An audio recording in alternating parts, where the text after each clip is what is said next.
coming into 2021, I want to show you this. This is a plasma center.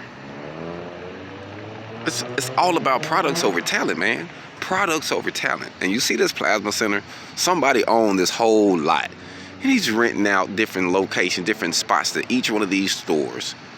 And I guarantee you the store don't own the complete location.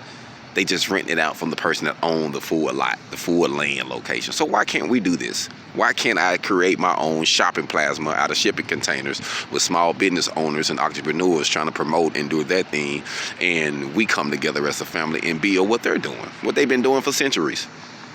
But we can do it. We can actually own ours.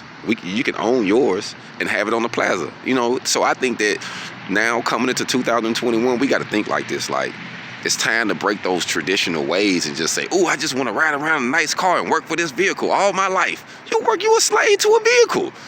You got to work to pay that payment off, or you got to work for that car, or you got to work for the house. Come on, man. It's time to outthink that, man.